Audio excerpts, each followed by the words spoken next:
Budget पर बहस जारी है। पीपल्स पार्टी की जानिब से ये दावा किया जा रहा है कि जो मसाइल हैं हुकूमत और पीपल्स पार्टी के दौरान वो किसी हद तक हल हो गए हैं।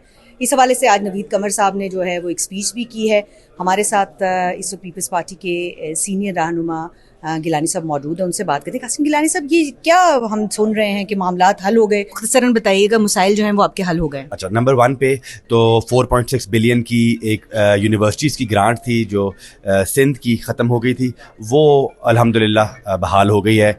उसके अलावा सोलर पे 18% टैक्स लगा था, गवर्नमेंट ने 18% से कम करके 10% पे वो ले आए हैं टैक्स। सिंध के जो प्रोजेक्ट्स थे वो फेडरल गवर्नमेंट खुद इम्प्लीमेंट करना चाह रही थी, तो अब कल की मीटिंग में उन्होंने हमें अश्योर किया है कि जो सिंध गवर्नमेंट को प्रोजेक्ट्स ट्रांसफ़र हो चुके हुए हैं उसको एग्जीक्यूट सिंध गवर्नमेंट ही करेगी। किसानों का मामला है वो वहीं का वहीं लटका हुआ है, उनकी सब्सिडी का मामला लटका हुआ है, और आप जिस हल्के से ताल्लुक़ रखते हैं वहाँ तो किसान आपसे सवाल पूछेंगे, तो उसके लिए क्या किया? बड़ा दुख हुआ ये देख कर के इस बजट में भी किसानों के लिए कुछ नहीं रखा गया, और फिर पंजाब गवर्नमेंट का जब बजट आया तो वो देख कर भी मुझे मज़ीद दुख हुआ कि कम से कम पंजाब गवर्नमेंट को इस साल किसानों का एहसास करना चाहिए था। हमारी ये एक मुतालबा है गवर्नमेंट से कि किसानों के जो ट्यूबवेल्स हैं उन पे उनको बिजली की सब्सिडी दी जाए। इस साल आपको पता है कि ज़राअत के शोबे में नेगेटिव ग्रोथ देखी गई है। प्राइम मिनिस्टर साहब ने भी इस मामले को टेकअप किया हुआ है। उन्होंने अपनी तकरीर में भी कहा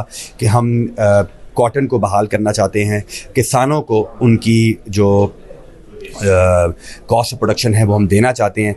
लेकिन पॉलिसी तो बहुत अच्छी थी, बट बजटरी दस्तावेज़ में उसमें बहुत तसाद है और कुछ नज़र नहीं आया। बहुत शुक्रिया। हमारे साथ इस वक्त जनाब कासिम गिलानी साहब मौजूद थे, और उनका ये कहना था कि बजट के अंदर उनको जो है वो अगर दस्तावेज़ के साथ उसका तकाबुल करें तो कुछ नज़र नहीं आ रहा किसानों के लिए, और वो पुरुम्मीद हैं कि किसानों के लिए जो है आने वाले दिनों में कुछ बेहतरी नज़र आएगी।